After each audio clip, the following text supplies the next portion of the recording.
Delhi police constable बनने का सपना तो देख लिया, जरा एक बार ये तो पता कर लो आखिर इसमें एज कितनी मांगी जाती है, क्वालिफिकेशन क्या होती है, सिलेक्शन प्रोसेस क्या रहता है, एग्जामिनेशन पैटर्न कैसा होता है, प्रमोशंस कब और कितने टाइम बाद मिलता है, और वैकेंसीज कब आएंगी, कितनी आएंगी, तभी तो जाकर तैयारी करना शुरू करोगे।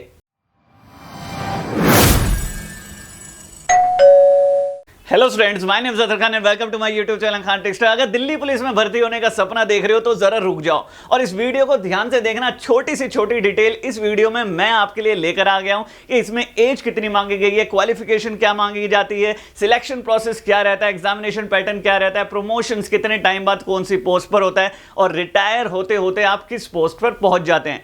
छोटी सी छोटी डिटेल, बारीक से बारीक डिटेल के बारे में बात करूंगा दिल्ली पुलिस कांस्टेबल के लिए, इसलिए इस वीडियो को एंड तक जरूर देखेगा और उन सभी के साथ जरूर शेयर कीजिएगा जो इस पोस्ट का इंतजार कर रहे हैं। तो शुरुआत करते हैं सबसे पहले इस वैकेंसी के लिए कि इसमें एज कितनी मांगी गई है। एज क्राइटेरिया क्या है इसमें?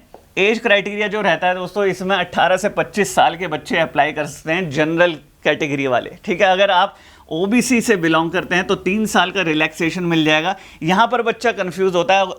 ओबीसी के सर्टिफिकेट दो तरीके के होते हैं दोस्तों, नॉन क्रीमी लेयर और क्रीमी लेयर। ठीक है, तो नॉन क्रीमी लेयर्स को जो है वो रिलैक्सेशन मिलता है, क्रीमी लेयर वालों को नहीं मिलता, ये याद रखिएगा। SC ST कैटेगरी के लिए 5 साल का रिलैक्सेशन मिलता है। ठीक है भाई, तो ओबीसी वालों के लिए एज हो गई अपर लिमिट 28 साल और SC ST वालों के लिए एज लिमिट हो गई 30 साल। 30 साल की उम्र के बच्चे अगर SC ST से बिलोंग करते हैं तो इसके लिए अप्लाई कर सकते हैं। आगे बढ़ते हैं डिटेल पे। इसकी क्वालिफिकेशन दोस्तों 12th पास मांगी गई है, केवल आपसे 12th पास मांगी जाती है इसकी क्वालिफिकेशन।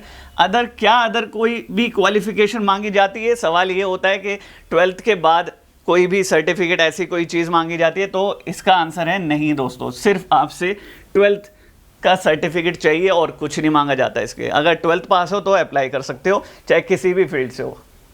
आगे बात करते हैं इसकी सैलरी की। देखिए डिटेल में सैलरी की मैं बात करूँगा यहाँ पर। तो ग्रॉस पे जो होता है आपकी सैलरी 40,000 से ऊपर हो जाती है, 41,000 के लगभग होगी, 40,823 पर मंथ।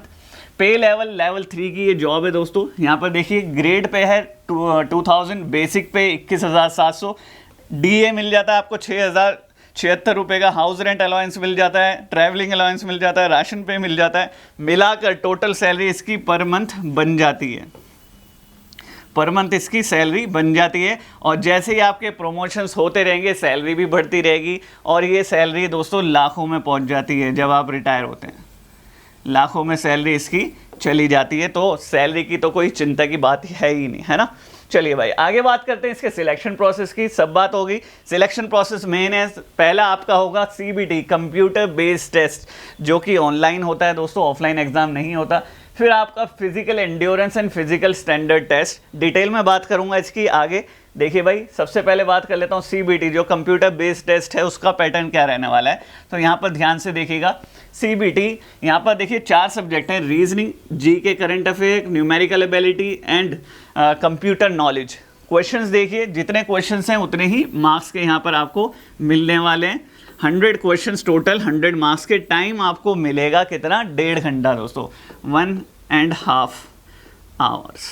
ठीक है, और नेगेटिव मार्किंग से बच के रहना। 0.25 नेगेटिव मार्किंग है, यानी कि 1/4 नेगेटिव मार्किंग है। ठीक है, हर 4 क्वेश्चन गलत करने पर 1 मार्क आपका कट जाएगा, याद रखिएगा। ठीक है, नेगेटिव में मार्क्स ना चले जाएं, इसलिए जो आंसर आपको आता है 100% श्योर हो उसी को कॉम्पिटिटिव एग्जाम में अटेम्प्ट करना चाहिए।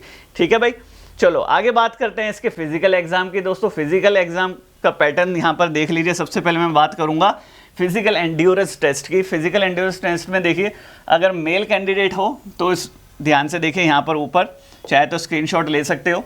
आप इस एज ग्रुप में आएंगे अप टू 30 ईयर्स। ठीक है, क्योंकि इस पोस्ट के लिए जो लिमिट है 18 से 25 साल मांगी गई है। ठीक है, और आप पूछेंगे कि भाई ये वाली एज ग्रुप क्यों दे रखी है?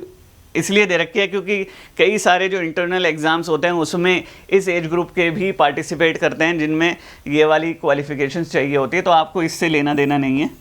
ठीक है, आप सिर्फ पहली ये वाली देख लो बस साइड। 6 मिनट में आपको कितना दौड़ना है भाई? 1600 मीटर की रेस है, 6 मिनट में पूरी करनी है। लॉन्ग जंप 14 फीट और हाई जंप 3 फीट 9 इंच। ठीक है। और यहाँ पर देखिए फीमेल कैंडिडेट्स के लिए अप टू 30 ईयर्स के बॉक्स में आओगे आप भी। 8 मिनट में आपको 1600 मीटर की रेस पूरी करनी है और लॉन्ग जंप 10 फीट और हाई जंप 3 इंच, ठीक है, 3 फीट।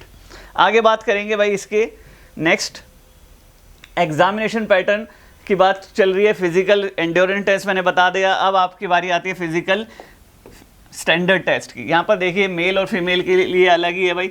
मेल के लिए 170 सेंटीमीटर आपसे हाइट मांगी गई है और फीमेल्स के लिए 157 सेंटीमीटर। रिलैक्सेशन इसमें देखिए क्या मिलता है। अगर आप इन कैटेगरी में बिलोंग करते हैं, स्क्रीनशॉट ले लेने में बहुत सारी चीज़ें हैं, ये बहुत सारे तरीके के रिलैक्सेशन यहाँ पर मिला हुआ है अलग अलग बच्चों को। तो यहाँ पर स्क्रीनशॉट ले लो फटाफट से। Garhwalis, Kumaonis, Gorkhas, Dogras, Marathas, candidates belonging to states of Sikkim, Nagaland, Arunachal Pradesh, इन सभी को दोस्तों 5 सेंटीमीटर का रिलैक्सेशन मिलता है हाइट में, ठीक है। यानी कि उनके लिए 165 सेंटीमीटर हाइट मांगी जाती है, राइट। चेस्ट की बात करें तो 81 to 55 यहाँ पर चेस्ट मांगी गई है। 5 सेंटीमीटर का रिलैक्सेशन मिलेगा इन सभी कैंडिडेट्स को चेस्ट में भी, ठीक है। और फीमेल की हाइट मांगी गई है कितनी? फीमेल की हाइट मांगी गई है 157 सेंटीमीटर और 152 centimetre daughter of serving retired और ईस्ट दिल्ली पुलिस पर्सनल। भाई अगर आप बेटी हैं जो रिटायर हो चुके हैं या फिर ऑलरेडी जॉब में दिल्ली पुलिस में हैं, तो वो उनके लिए रिलैक्सेशन यहाँ पर 5 सेंटीमीटर का मिल जाता है। 152 सेंटीमीटर उनके लिए हाइट मांगी गई है, ठीक है भाई। सो ये बात होगी फिजिकल स्टैंडर्ड टेस्ट की भी।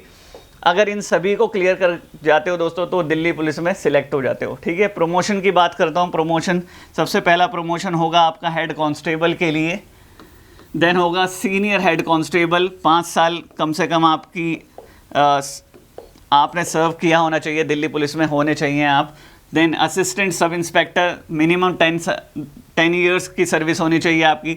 सब इंस्पेक्टर के लिए मिनिमम 15 साल की, इंस्पेक्टर के लिए मिनिमम 20 साल की सर्विस की होनी चाहिए। और डिप्यूटी सुपरिटेंडेंट ऑफ पुलिस यानी कि DSP जब कब बनता है आदमी? जब promotion based on exceptional performance, यानी कि अगर आप अपने करियर में आपने बहुत अच्छी परफॉर्मेंस दी है, आपका रिकॉर्ड अच्छा रहा है, तो आप आगे जाके DSP बन जाते हैं, लेकिन 20 साल के बाद बनते हैं, ठीक है, अगर कांस्टेबल पे आप भर्ती होते हैं।